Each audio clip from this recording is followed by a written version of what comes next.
باللہ من الشیطان الرجیم بسم اللہ الرحمن الرحیم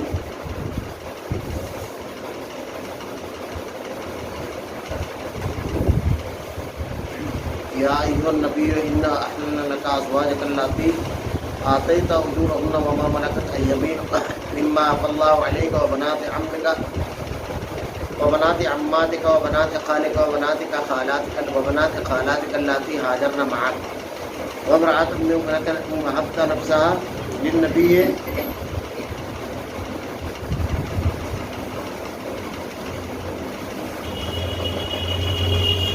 إن أراد النبي أن يستنكحها خالصة لك من دون المؤمنين قد علمنا ما فرضنا عليهم في أزواجهم وما ملكت أيمانهم لكي لا يكون عليك حرج وكان الله غفورا رحيما ترجي من تشاء منهن وتؤوي إليك من تشاء ومن ابتغيت ممن أضلت فلا جناح عليك ذلك أن تقر أعينهن ولا يحزن ويرضين بما آتيتهن كلهن والله يعلم ما في قلوبكم وكان الله عليما حكيما لا يحل لك النساء من بعد ولا أن تبدل بهن من أزواج ولا عاجبك حسنهن إلا ما ملكت يمينك وكان الله على كل شيء رقيبا یا ایھا الذین آمنوا لا تدخلوا بیوت النبی الا ان یؤذن لکم الی طعام غیر ناظرین انہا ولکن اذا دعیتم فادخلوها فاذا طعمتم فانتشروا ولا مستأنسین لحدیث ان ذلکم کان یؤذی النبی فیستحیی منکم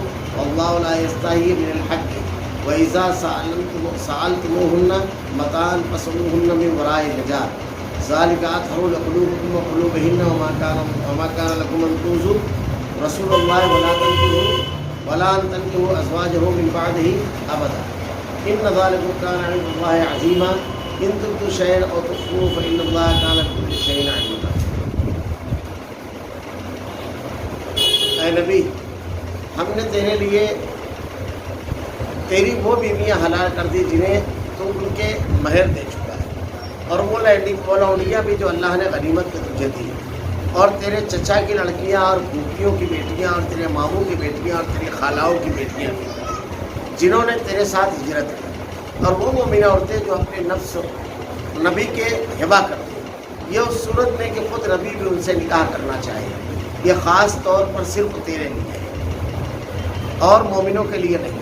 ہم اسے بخوبی جانتے ہیں جو ہم نے ان پر ان کی بیویوں اور لونڈیوں کے بارے میں احکام مقرر کر دیا. یہ اس لیے کہ تجھ پر حرج واقع نہ ہو. اللہ بہت ہی بخشنے والا بڑا مہربان ہے.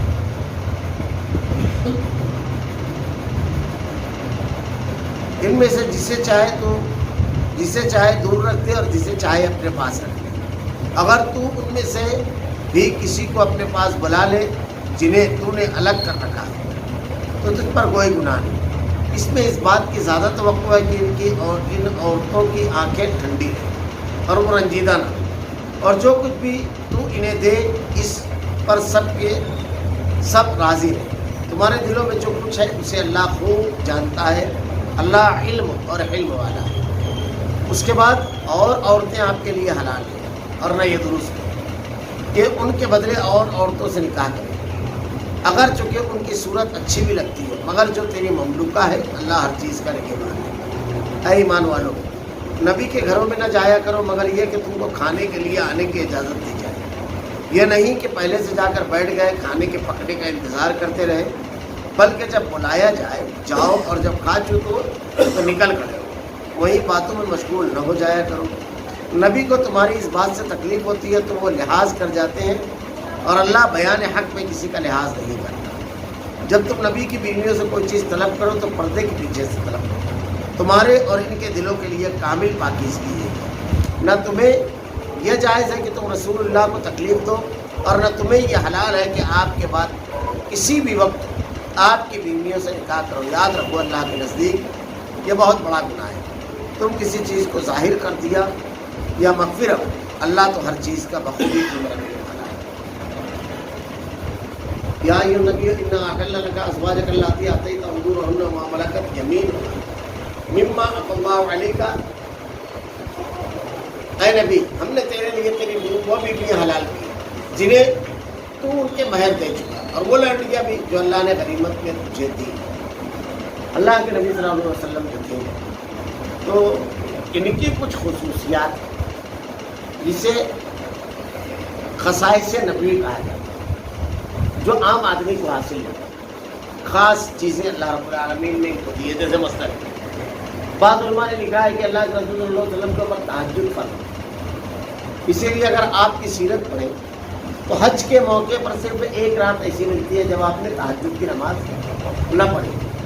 اللہ کے نبی صلی اللہ علیہ وسلم جو ہے ان کے لیے صدقہ درست نہیں ہے. حضرت سلمان فارسی رضی اللہ تعالیٰ عنہ کے واقعے میں یہ چیز موجود ہے کہ حضرت سلمان فارسی رضی اللہ تعالیٰ عنہ جو بڑے لمبے عرصے تک کے سفر میں رہے، مختلف صعوبتیں برداشت کی تحقیق کرتے ہوئے اللہ کے نبی تک پہنچے جب تو آپ نے پہلے دن صدقہ پیش کیا، آپ نے لوگوں میں تقسیم کر دیا. دوسرے روز ہدیہ دیا تو آپ صلی اللہ علیہ وسلم نے اسے قبول کر لیا، صدقہ آپ کے لیے درست. ایسے ہی کچھ اور خوبیاں خصائص جو اللہ کے نبی صلی اللہ علیہ وسلم کو حاصل تھے وہ یہ کہ عام مومنین اور مسلمانوں کے لیے تو 4 بیوی رکھنا ہے، لیکن اللہ کے نبی صلی اللہ علیہ وسلم کو اس سے زیادہ کی اجازت تھی. اور اللہ کے نبی صلی اللہ علیہ وسلم نے جو بیویاں کی ہیں یہ ایک مفصل بحث ہے. کچھ لوگوں کو لا علمی کی وجہ سے، تاریخ نہ جاننے کی وجہ سے، اللہ کے نبی کی سیرت نہ پڑھنے کی وجہ سے اس میں دھوکہ. حالانکہ اللہ کے نبی صلی اللہ علیہ وسلم نے جو شادیاں کی ہے زیادہ، اس کی حکمتوں پر اگر غور کریں تو اللہ کے نبی صلی اللہ علیہ وسلم کا مقصد اس میں بالکل واضح نظر آتا ہے کہ اللہ رب العالمین نے جو آپ کے اوپر ذمہ داری دی تھی دنیا کے تمام انسانوں کی ہدایت، رہبری اور رہنمائی کی، تو اتنی زیادہ بیویوں کی وجہ سے وہ چیز بہت آسانی کے ساتھ پھیلی، کیونکہ گھروں کے اندر کے جو امور تھے وہ ان بیویوں کو یاد رہے. اور آپ بعد میں تعریف پڑھیے کہ حضرت عائشہ صدیقہ نے صحابہ اکرام جا کر کے دیگر امہات المومنین سے جا کر کے مسائل پوچھتے تھے، کیونکہ گھروں کے جو مسائل ہیں جیسے مثلاً اللہ کے نبی صلی اللہ علیہ وسلم کے بارے میں آپ کے بھانجے نے جا کر کے سوال کیا. صحیح بخاری کی روایت ہے کہ اللہ کے نبی صلی اللہ علیہ وسلم کتنے پانی میں غسل کیا کرتے تھے، مجھ کے تو بہت زیادہ بال ہے. تو آپ نے ارشاد فرمایا اللہ کے نبی کے بارے میں کہ اللہ کے رسول صلی اللہ علیہ وسلم نے کتنے پانی میں غسل کیا، وہ مقدار حضرت عائشہ نے بتائی اور کہا آپ سے زیادہ بال والے اللہ کے نبی صلی اللہ علیہ وسلم. اور پھر اس کے بعد بھانجے تھے تو پردہ تو رہتا ہی ہے، مزید کہا بیٹھ جاؤ اور ایک اور چادر ٹانگ دی اس پردے کے علاوہ، اور پھر آپ جا کر غسل کیا. آپ بقائے اتنے پانی میں تو میں بھی غسل کر لیتی ہوں. تو جو گھریلو امور اور مسائل تھے اللہ کے نبی صلی اللہ علیہ وسلم نے خواتین کو بیان فرمایا اور خواتین نے اس کو وضاحت کے ساتھ بیان کیا. اور بھی دوسری حکمتیں عملی تھیں. اللہ کے نبی صلی اللہ علیہ وسلم چاہتے تھے کہ زیادہ سے زیادہ لوگوں تک کہ ہدایت پہنچے اور زیادہ سے زیادہ لوگوں تک اللہ کا پیغام پہنچے، تو اس کے لیے آپ نے مختلف خاندانوں میں رشتے کیے، مختلف برادریوں میں رشتے کیے، اور رشتے کی وجہ سے ان کے دل میں نرمی آئی. روایتیں موجود ہے کہ اللہ کے نبی صلی اللہ علیہ وسلم نے ایک نکاح کیا تو پورے قبیلے کے 100 لوگوں نے، 100 گھروں نے اسلام کیا. اللہ کے نبی صلی اللہ علیہ وسلم نے حدیبیہ کا جو معاملہ تھا اس کے بعد دیکھیے آپ کہ حضرت میمونہ سے اللہ کے نبی نے نکاح کیا تو ان کی 7، 8 یا 9 بہنیں تھیں اور سب مختلف قبیلے کے سرداروں کے ساتھ. بلکہ حضرت خالد بن ولید رضی اللہ تعالیٰ عنہ جو ہے ان کی خالہ تھی اور بچپن سے انہوں نے ہی پرورش کی تھی، تو ان کے ایک کے اسلام قبول کرنے کی وجہ سے مکہ کے اتنے گھروں سے آپ کا رشتہ ہو گیا. حکمتیں تھیں، ورنہ اللہ کے نبی صلی اللہ علیہ وسلم اگر کسی اور غرض سے، جیسے ایک آدمی کو بیویوں کی چاہت ہوتی ہے، یہ اگر ہوتا تو عمر کی اس منزل میں کرتے جس منزل میں زیادہ اس کی خواہش ہوتی ہے. ورنہ آپ تاریخ اٹھا کر دیکھیے کہ اللہ کے نبی صلی اللہ علیہ وسلم کی جب 25 سال کی عمر تھی تو آپ نے پہلا نکاح حضرت خدیجہ الکبریٰ سے کیا اور آج ان کی عمر 40 سال. اور اس کے بعد جب آپ کو 40 سال میں نبوت ملی تو نبوت ملی جس وقت، اس وقت بھی آپ کی ایک ہی بیوی تھی حضرت خدیجہ الکبریٰ. لیکن بعد میں اللہ کے نبی صلی اللہ علیہ وسلم مکہ سے جب آپ نے ہجرت کی تو مدینہ میں یہ تمام نکاح کیے جو آپ کی عمر 50 کے اوپر چلی گئی تھی. اور اس میں اکثر خواتین کی عمریں آپ دیکھیں گے تو سب کی خواتین کی عمریں پختہ ملیں گی، یعنی 50 چند بیویاں حضرت عائشہ صدیقہ اور ایک دو بیویاں ہیں جن کی عمر کچھ کم، ورنہ سب کی عمریں زیادہ تھی. تو اللہ کے نبی صلی اللہ علیہ وسلم کے نکاح کے جو مقاصد تھے وہ یہ کہ مختلف قبیلے اور خاندانوں میں رشتہ ہو جائے تو نرمی آ جائے، تاکہ وہ ہدایت جو اللہ نے ان کے لیے اس دنیا میں اللہ کے نبی کے ذریعے بھیجی ہے اس کو وہ قبول کر لے میں صراط مستقیم پر آ جائے، برائی اور گناہ سے اپنے آپ کو بچا لے، اور ان کے دلوں میں نرمی آ جائے اور جنگ و جدل اور لڑائی کا جو ماحول ہے وہ ختم ہو جائے۔ مختلف حکمتیں تھیں، اور اللہ کے دین کی دعوت و تبلیغ، اتنی خواتین کے پاس جو علم رہے گا، جیسے صحابہ کرام تو بیرون کے تمام معاملات جانتے ہیں، گھر کے جو اندرونی معاملات ہیں، خواتین خود اللہ کے نبی صلی اللہ علیہ وسلم کی ازواج مطہرات سے آ کر مسائل پوچھتی۔ بڑا مشہور واقعہ ہے، حضرت عبداللہ بن مسعود رضی اللہ تعالیٰ عنہ کی زوج بیوی نے کہا کہ کیا میں آپ کو صدقہ دے سکتی ہوں؟ اللہ کے نبی سے پوچھ کر کیا آئیے، آپ نے ارشاد فرمایا میں نہیں جاؤں، تم جا کر۔ آپ کو حیا آئی؟ حضرت عبداللہ بن مسعود رضی اللہ تعالیٰ عنہ کی بیوی جب حضرت عائشہ صدیقہ کے گزرے پر تشریف لائی تو ایک انصاری عورت آؤ کرے، تو آپ نے پوچھا کہ کس غرض سے آئی ہوں؟ تو کہا میں یہ مسئلہ پوچھنے آئی ہوں کہ اپنے شوہر کو صدقہ دے سکتی ہوں؟ تو عبداللہ بن مسعود رضی اللہ تعالیٰ عنہ کی بیوی نے کہا کہ میں بھی تو یہی دریافت کرنے کے لیے آئی۔ حضرت عائشہ سے ان لوگوں نے سوال کیا، حضرت عائشہ صدیقہ نے اللہ کے نبی سے دریافت کیا اور اس کے بعد وہ جواب دیا۔ تو یہ واقعات آپ کو قدم قدم پر ملیں گے کہ امہات المومنین کے پاس لوگ گئے اور انہوں نے ان سے جا کر کے مسئلہ دریافت کیا۔ حیض و نفاس کے جتنے مسائل ہیں بڑی تفصیل کے ساتھ اللہ کے نبی صلی اللہ علیہ وسلم کی ازواج مطہرات نے خواتین کو بیان فرمایا، خواتین کے جتنے معاملات ہیں بڑی تفصیل کے ساتھ اس کو بیان فرمایا۔ یہ سب حکمتیں تھیں اس کے کرنے کی۔ تو اللہ کے نبی صلی اللہ علیہ وسلم کو اجازت تھی کہ تیری بھی وہ بیویاں حلال ہیں جنہیں تو ان کے مہر دے چکا، اور وہ لونڈیاں جو اللہ نے غنیمت میں تجھے دی۔ یہ اللہ کے نبی رسول صلی اللہ علیہ وسلم کے لیے جو اجازت تھی اس کو بیان کیا جا رہا ہے۔ اس کے بعد وبنات عمک وبنات عماتک وبنات خالک وبنات خالاتک اللاتي هاجرن معك، اور تیرے چچا کی لڑکیاں اور پھوپھی کی بیٹیاں اور تیرے ماموں کی بیٹیاں اور تیرے خالاؤں کی بیٹیاں اور جنہوں نے تیرے ساتھ ہجرت کی، یہ سب جائز ہیں۔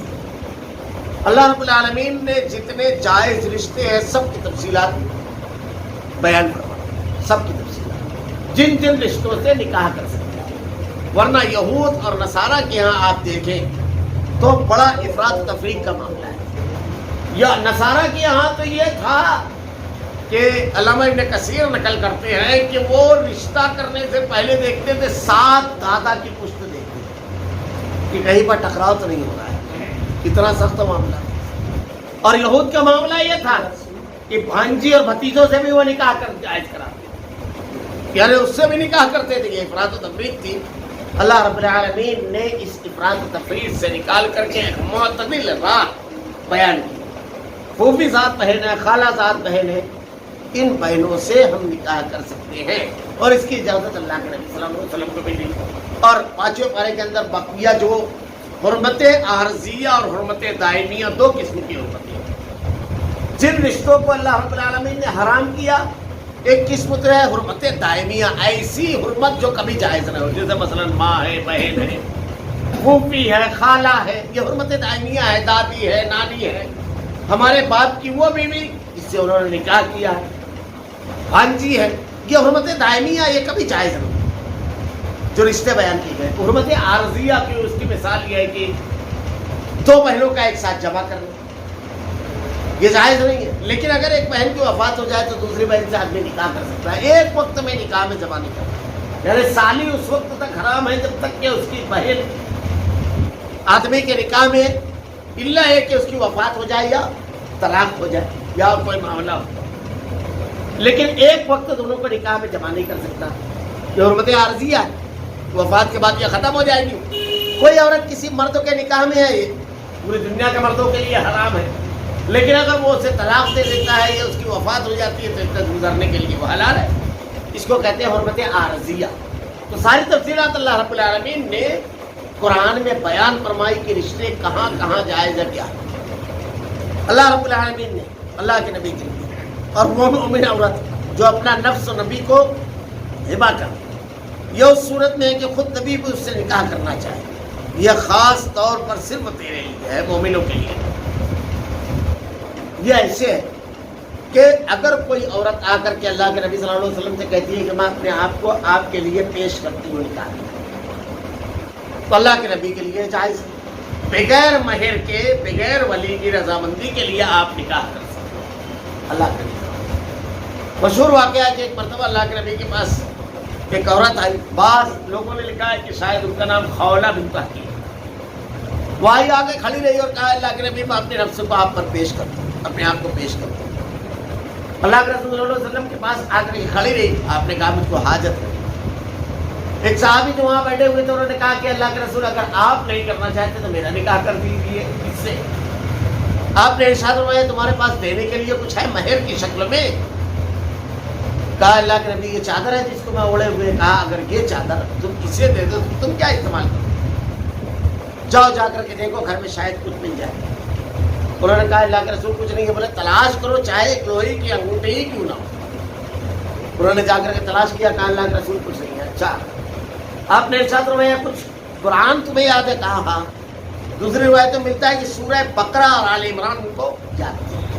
اللہ کے نبی صلی اللہ علیہ وسلم نے ان کا مہر یہ رکھا کہ تم اپنی زوج اپنی بیوی کو یہ یاد کرا دینا یہی تمہارا مہر ہے۔ بعض لوگ کہتے ہیں کہ مہر میں کم سے کم اتنا ہونا چاہیے اتنا ہونا چاہیے، جو لوگ شرط لگاتے ہیں۔ اگر عورت رضامند ہے، اگر وہ آپ کے پاس طاقت ہے وہ آتے ہیں تمہیں داؤن نہ کنتارا تو دو جتنا چین دینا چاہتے ہو، لیکن اگر عورت رضامند ہے تو کم سے کم مہر پر بھی نکاح ہو سکتا ہے۔ اس کی دلیل ہے یہی روایت کہ اللہ کے نبی نے کہا چاہے لوہے کی انگوٹھی، ورنہ اللہ کے رسول صلی اللہ علیہ وسلم کی ازواج مطہرات جو تھی ان کا مہر جو تھا 500 درہم تمام ازواج مطہرات کا تھا، سوائے حضرت ام حبیبہ کا جو حضرت ابو سفیان کی بیٹی تھی، کیونکہ ان کا نکاح جو ہے تو نجاشی اسما نجاشی کے یہاں ہوا تھا اور اس نے اپنی طرف سے 400 دینار اس نے ادا کیا، تو ان کا سب سے زیادہ مہر اللہ کے نبی کی طرف سے اس نے اس مہر کو ادا کیا۔ تو آدمی کم سے کم اس پہ بھی اگر رضامندی ہے تو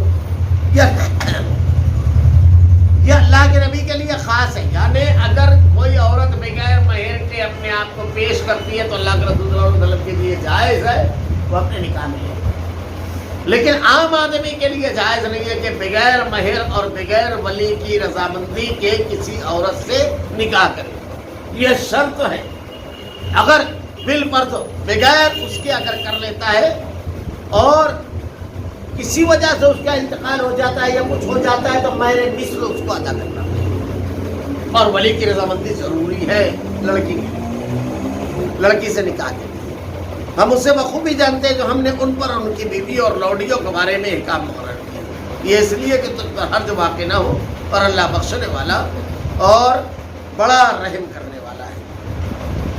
یعنی اللہ رب العالمین نے جو 4 سے زائد عورتیں ایک وقت میں، اللہ کے نبی صلی اللہ علیہ وسلم جو 4 سے زائد عورتیں رکھ سکتے ہیں، اور عام آدمی کے لیے 4 سے زیادہ کی اجازت نہیں ہے۔ یہ احکامات جو اللہ رب العالمین نے بیان فرمائے ہیں کہ اپنے نکاح میں وہ نہیں رکھ سکتے، اللہ تعالیٰ اس کو بہتر جانتا ہے۔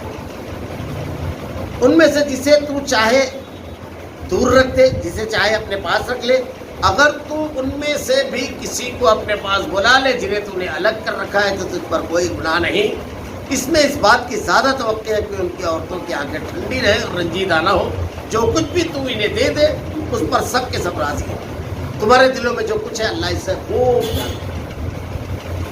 عورتوں کے بارے میں جو 1 سے زائد بیوی رکھنے پر جو شرطیں ہیں، ایک شرط تو یہ ہے کہ ان بیویوں کا معاملہ یہ ہوگا کہ سب کی پاریاں مقرر ہوں، لیکن اللہ کے نبی صلی اللہ علیہ وسلم کو یہ اجازت دے دی گئی کہ اللہ کے نبی صلی اللہ علیہ وسلم چاہے پاری مقرر کریں چاہے نہ کریں، یعنی آپ جس بیوی کے پاس جانا چاہیں جس دن آپ کو اجازت دی۔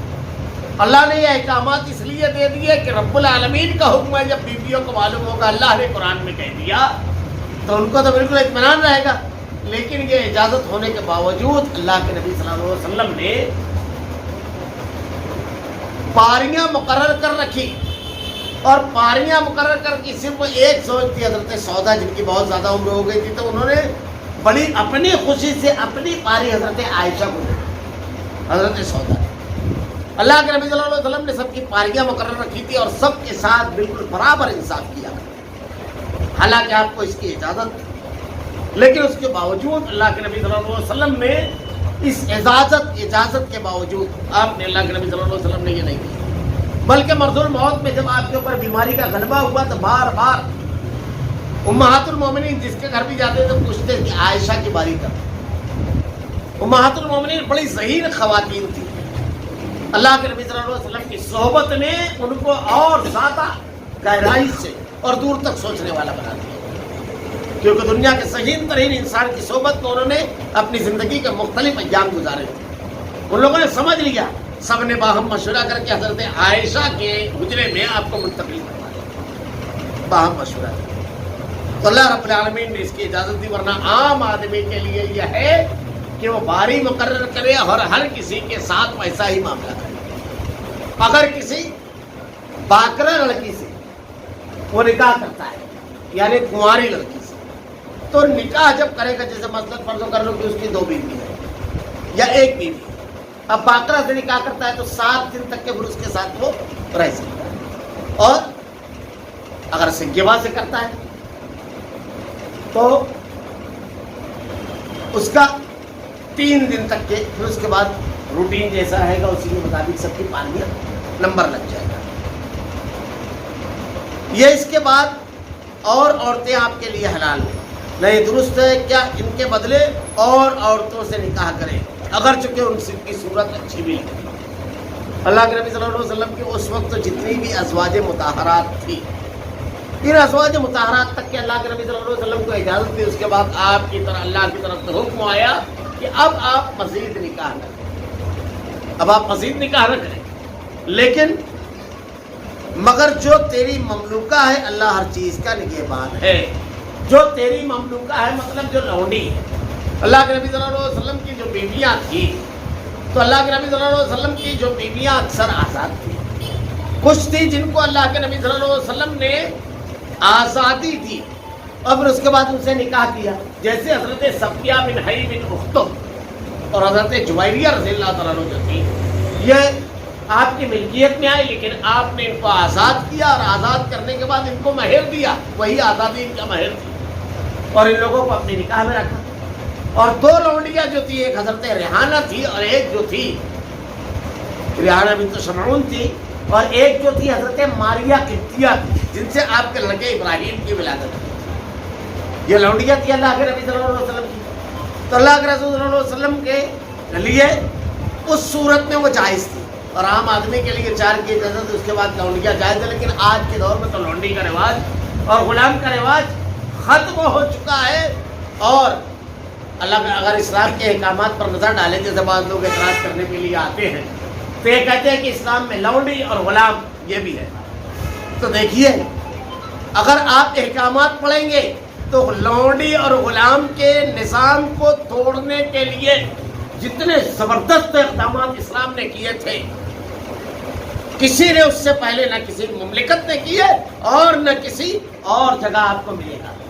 اللہ کے نبی صلی اللہ علیہ وسلم نے کیا ارشاد فرمایا؟ سب سے بدترین گناہوں میں سے ایک گناہ یہ کہ آدمی کسی آزاد آدمی کو غلام بنا لے۔ آپ دیکھیے مختلف احکامات کے موقع پر اللہ کے نبی نے ارشاد فرمایا، اگر کوئی رمضان المبارک میں دن میں اپنی بیوی سے ملاقات کر لیتا ہے روزے کی حالت میں، تو 60 مسکینوں کو کھانا کھلانا، 60 روزہ رکھنا۔ یہ پھر دیکھیے قسم کا کفارہ، ایک غلام آزاد کرے۔ مختلف چیزوں میں آپ کو لگے گا کہ ایک غلام آزاد کرے، 2 غلام آزاد کرے، 10 غلام آزاد کرے، کفارے کے طور پر رکھا تاکہ یہ مزاج ختم ہو، غلام یعنی غلامی کا ماحول بالکل ختم ہو۔ اور آگے بڑھ کے اللہ تعالیٰ نے ارشاد فرمایا قرآن کے اندر، زکوٰۃ جو ہے تو وہ مکاتب، یعنی ایسا غلام جس نے اپنے آقا سے یہ طے کر لیا ہے کہ اتنا پیسہ تو تم آزاد ہو جاؤ گے تو اس کو آزاد کرانا۔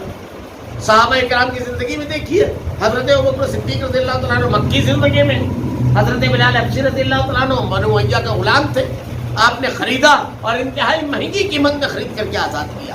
ایسے کئی لوگوں تھے جن کو اللہ کے نبی صلی اللہ علیہ وسلم کے اوپر ایمان لانے، آپ کی نبوت کو تسلیم کرنے کی بنیاد پر شدید اذیتیں دی جاتی تھی۔ حضرت ابوبکر صدیق نے ان لوگوں کو آزاد کیا۔ صحابہ کرام عام مزاج تھا خرید کر کے آزاد کرنا، اللہ کے نبی نے جو احکامات دیے ہیں غلاموں کے سلسلے میں اگر وہ آپ پڑھیں، صحابہ کرام کہتے ہیں ہم رشک کرتے تھے، اللہ کے نبی نے کہا جو تم کھاؤ وہی ان کو کھلاؤ۔ کیا مطلب ہے اس کا؟ بچہ کچا نہیں دینا ہے، ہانڈی میں جو ہمارے پکا ہے وہی، جو تم پہنو وہی ان کو پہناؤ۔ تو غلامی بڑی دور کی بات ہے، گھر کے اندر کام کرنے والے ملازم سے زیادہ آدمی یہ کام نہیں کرتا ہے، گھر کے اندر رہنے والے ملازم کے ساتھ آدمی یہ رویہ نہیں کرتا ہے جو اللہ کے نبی نے حکم دیا تھا۔ یعنی غلامی صرف نام کی رہ گئی تھی، اگر وہ گھر کے اندر تھا تو تمام حقوق اس کو حاصل تھے۔ بڑے مشہور واقعہ ہے، یہ ایک مرتبہ حضرت ابو مسعود یہ اپنے غلام کو مار رہے تھے، اللہ کے نبی صلی اللہ علیہ وسلم نے ایک جملہ ارشاد فرمایا، ابو مسعود جتنا غلبہ اور اختیار تم اپنے غلام پر رکھتے ہو اتنے زیادہ، اس سے زیادہ غلبہ اور اختیار اللہ تم پر رکھتا ہے، فوراً اپنے غلام کو آزاد کر۔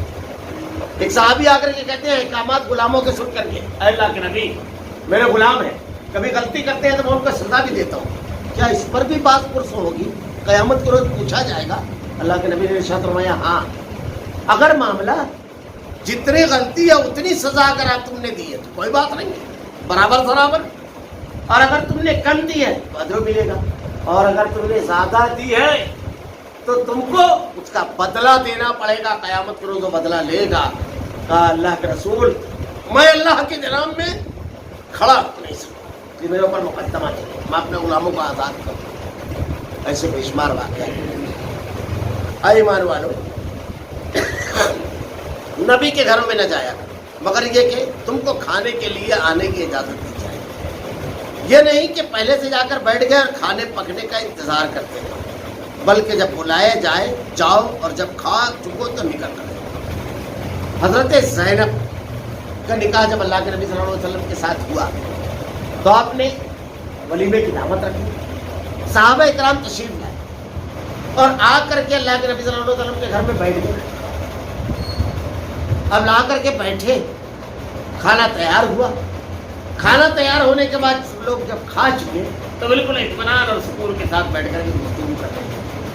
اس میں یہ بھی دھیان نہیں رہتا ہے، جب گفتگو چل جاتی ہے، مجلس جم جاتی ہے تو آدمی بالکل بھول جاتا ہے کہ کتنے ڈسٹرب ہوں گے میری وجہ سے، اہل خانہ سب ادھر ادھر ہوں گے، آزادی کے ساتھ آ جا بھی نہیں سکتے۔ بعض مرتبہ تو ایسا ہوتا ہے کہ کسی مکان میں آدمی جا کر بیٹھتا ہے اور ضروریات سے فارغ ہونے کا وہی ایک راستہ ہوتا ہے، خواتین پریشان رہتی ہیں۔ اسی لیے اللہ کے نبی صلی اللہ علیہ وسلم کی تعلیم میں آپ دیکھیں گے کہ آپ نے ارشاد فرمایا مریض کی عادت کے لیے جب جاؤ تو اس سے خیر کر کے پوچھو، اور جو دعا بتائی اللہ کے نبی صلی اللہ علیہ وسلم نے وہ دعا پڑھنا ہے اور اس کو تسلی دینا ہے، اور اگر اللہ رب العالمین نے آپ کو صاحب استطاعت بنایا ہے، اس کو کچھ ضرورت ہے تو وہ ضرورت پوری کرو اس کی، اور فوراً جلدی سے جلدی اٹھ کر کے چلے آؤ وہاں سے۔ آپ وہ تکلیف میں ہے، آپ کی وجہ سے تکلم کر رہا ہے، بیٹھا ہے، لیٹا نہیں، رشتے دار ہی کوئی خاتون ہے آپ کی وجہ سے بیٹھی ہوئی ہے، لیٹی نہیں، اب وہ تکلیف میں مبتلا ہے لیکن اظہار نہیں کر سکتی ہے، اخلاقاً آپ کو بول نہیں سکتی، آپ کو اٹھ کر کے ہٹ جانا ہے۔ یہ شریعت کے احکامات ہیں، سب اخلاقیات میں داخل ہے، یہ دین ہے۔ اللہ تعالیٰ نے ارشاد فرمایا وہی باتوں میں مشغول نہ ہو جایا کرو، نبی کو تمہاری اس بات سے تکلیف ہوتی ہے تو وہ لحاظ ہے۔ اللہ کے نبی صلی اللہ علیہ وسلم انتہائی بااخلاق اور بااخلاق آدمی لحاظ میں اگر زبان نہ کھولے تو سمجھ لینا چاہیے۔ اللہ رب العالمین نے ارشاد فرمایا اور اللہ حق کے بیان میں کسی کا لحاظ نہیں کرتا۔ اللہ رب العالمین بالکل واضح دو ٹوک انداز میں اللہ رب العالمین احکامات دیتا ہے، کیوں کہ اللہ جانتا ہے کہ اس کو کتنی تکلیف ہو رہی ہے، کتنا پریشان ہے اور کیا ہے، واضح طور پر احکامات دیتا ہے۔ جب تم نبی کی بیویوں سے کوئی چیز طلب کرو تو پردے کے پیچھے سے طلب کرو، تمہارے اور ان کے دلوں کے کامل پاکیزگی ہے، نہ تمہیں جائز ہے کہ تم رسول کو تکلیف دو اور نہ تمہیں یہ حلال ہے۔ اللہ کے نبی صلی اللہ علیہ وسلم کے گھرانے جو لوگ کسی ضرورت سے جاتے تھے تو ان کے لیے واضح طور پر کہ پردہ اور آڑ کا لحاظ کرے اور اللہ کے نبی صلی اللہ علیہ وسلم کی اذیت کا سبب نہ بنے، اور اپنی ضرورت جو ہے اس کو پوری کر کے فوراً رخصت دے۔ اس کے بعد ایک بہت بڑا حکم، اور نہ تمہیں یہ حلال ہے کہ آپ کے بعد کسی وقت بھی آپ کی بیویوں سے نکاح کرو۔ یاد رکھو اللہ کے نزدیک یہ بہت بڑا گناہ ہے۔ عام آدمی کی اگر وفات ہو جاتی ہے تو وفات کے بعد عدت گزارنے کے بعد وہ عورت کسی اور سے نکاح کر سکتی ہے اور سب کے لیے حلال ہے، لیکن نبی کی جو زوج ہوتی ہے، ہماری جو ماں ہوتی ہے، وہ ماں کی درجے میں ہے. وہ کسی کے لیے جائز نہیں کہ اللہ کے نبی صلی اللہ علیہ وسلم کے وفات کے بعد، آپ کے دنیا سے رخصت ہونے کے بعد کوئی شخص اس سے نکاح نہیں کر سکتا. بعض لوگوں نے اس میں اگر ایسا ہو تو ویسا ہو تو یہ سب ویسے کیا، لیکن بڑا زبردست بعض لوگوں نے اس کے سلسلے میں لکھا ہے کہ جب یہ سب چیزیں ختم ہو چکی ہے، اللہ کے نبی صلی اللہ علیہ وسلم کے ازواج مطہرات اس دنیا سے رخصت ہو گئی، اللہ کے نبی صلی اللہ علیہ وسلم رخصت ہو گئے، تو اب بلا وجہ سوالات کھڑے کر کے بلا وجہ جوابات اس کے تلاش کرنا اور اس میں بحث کرنا یہ درست نہیں. اسی لیے اللہ کے رسول صلی اللہ علیہ وسلم کے دنیا سے رخصت ہونے کے بعد آپ کے ازواج مطہرات نے نہ کسی سے نکاح کیا، نہ کسی صحابی نے، نہ کسی مومن نے ان کو پیغام دیا، کیونکہ اللہ تعالیٰ نے واضح طور پر اس کی ممانعت کر دی تھی. یہ اللہ کے نبی صلی اللہ علیہ وسلم کے گھرانے کے لیے خاص ہے، اللہ کے نبی صلی اللہ علیہ وسلم کے لیے خصوصی احکامات ہیں. تم کسی چیز کو ظاہر کرو یا مخفی رکھو، اللہ ہر چیز کا بخوبی علم رکھنے والا ہے. اللہ علیم و خبیر ہے. اللہ کے نبی صلی اللہ علیہ وسلم کا معاملہ جو پیچھے بھی آیت گزری کہ ازواج مطہرات کے سلسلے باریاں مقرر کرنا، مساوات، لیکن ایک چیز یہ ہوتی ہے کہ کسی کے اخلاق اور رویے کی وجہ سے دل کی انسیت اس سے زیادہ ہے. ایک آدمی کو اگر 4 بیویاں اور ایک بیوی اتنی زیادہ ذہین ہے کہ چہرہ دیکھ کر کے سمجھ لیتی ہے کہ شوہر فریش موڈ میں آیا یا ٹینشن میں، اور ایک بیوی ایسی ہے کہ گھر میں آیا شوہر فریش موڈ میں لیکن وہ اپنا ٹینشن تیار کرتی ہے. یہ گھر میں داخل ہوا اور ٹینشن دے. ایک بیوی ایسی ہے کہ شوہر کو بولنے کی ضرورت نہیں ہوتی ہے، کھانا کھا رہا ہے تو اس کو معلوم ہے آخری والا یہ اٹھائے گا تو اس کے بعد کیا کرے گا، تو پانی پہلے سے تیار ہے.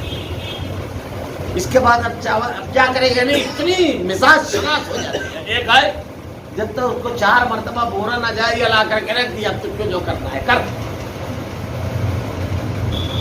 صفائی، نفاست، کفایت شعاری، اگر معاشی اعتبار سے کچھ تنگی کے حالات ہیں تو مطالبے بند کر دیتی ہے. کشادگی ہے تو ایسی چیزیں لیتی ہے جس سے مال ضائع نہ ہو بلکہ فائدہ ہو، تو تھوڑی سی وصیت اس کی طرف رہتی ہے. یہ فطری چیز ہے، اس کو ہم کنٹرول نہیں کر سکتے. اور اللہ تعالیٰ نے بھی قرآن میں بیان فرمایا، یہ گزر چکا 4 پارے 5ویں پارے کے اندر. اللہ کے رسول صلی اللہ علیہ وسلم کو بڑی وصیت تھی. حضرت عائشہ صدیقہ سے مزاج صنعت رسول تھی، وہ بہت زیادہ اللہ کے نبی کی تمام امہات المومنین تھے، لیکن اللہ کے نبی صلی اللہ علیہ وسلم کو تھی انسیت. لیکن اس انسیت اور اس اپنائیت اور اس اخلاق اور اچھے رویے کی وجہ سے آدمی ناانصافی نہ کرے، مساوات کرے. کھانے کا معاملہ، پہننے کا معاملہ، وقت دینے کا معاملہ، رویے کا معاملہ، اس میں تبدیلی ہے. پھر اس کے بعد اللہ رب العالمین تمام چیزوں کو جانتا ہے. اللہ رب العالمین نے ہی ہمیں بنایا ہے، وہ ہمارے اختیار کی چیزیں. تو اللہ کے نبی صلی اللہ علیہ وسلم اس کے بارے میں باقاعدہ دعا کیا کرو. تم کسی چیز کو ظاہر کرو یا مخفی رکھو، اللہ ہر چیز کا بخوبی علم رکھنے والا ہے. یہ اللہ رب العالمین نے نبی کے خانوادے، نبی کے گھر کے سلسلے میں، نبی کے سلسلے میں احکامات دیے. اب ان احکامات کے تناظر میں اگر انکار حدیث کے جراثیم تمہارے دماغ میں گھسے، اگر اللہ کے نبی صلی اللہ علیہ وسلم کی ذات اقدس پر اگر کوئی کیچڑ اچھالتے ہو، کوئی بات کرتے ہو، یا کچھ خناس تمہارے دماغ میں آتا ہے، تو اللہ رب العالمین علیم و خبیر ہے، وہ خوب جاننے والا ہے. مخفی چیزوں کو، تمہارے دل میں اٹھنے والے جذبات کو، ہر چیز کو وہ جانتا ہے. اللہ رب العالمین نے اس کے بعد یہاں سے ذرا سا ایک مضمون بدل گیا ہے کہ گھروں میں داخلے کے لیے اور کس وقت تو کیسے، یہ بڑے زبردست احکامات ہیں. انشاءاللہ العزیز آئندہ ہفتہ اس کی تفصیل بیان کی جائے گی. اللہ رب العالمین سے دعا ہے کہ رب العالمین ہمیں قرآن میں نازل کردہ احکامات اور احادیث میں بیان کردہ احکامات پر عمل کرنے کی توفیق نصیب فرمائے. الہ العالمین ہمارے کردار کو تیری نازل کردہ کتاب اور تیرے نبی کی سنت کے مطابق کر دے رب العالمین. اللہ ہمارا خاتمہ ایمان پر فرما. ربنا لا تزغ قلوبنا بعد إذ هديتنا وهب لنا من لدنك رحمة إنك أنت الوهاب. سبحانك اللهم وبحمدك أشهد أن لا إله